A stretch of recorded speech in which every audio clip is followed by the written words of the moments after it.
ஒன்ன சேர பொறுப்பெடுத்து உருகும் இந்த மாது தெற்கு திச தென்களிடம் தினமும் விடும் தூது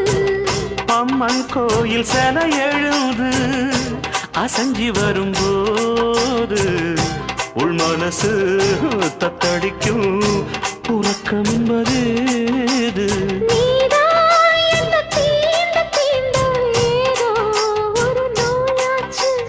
நான் தான் உன்னை சீண்டி சீண்டி பார்த்து ரொம்ப நாளாச்சு கொஞ்சம் இடம் கொடுத்த பச்சை கொடி பிடிச்சா எத்தனையோ வித்தைகளை இப்பவே நீ காட்டிடுவே செந்தூர பாண்டிக்கோ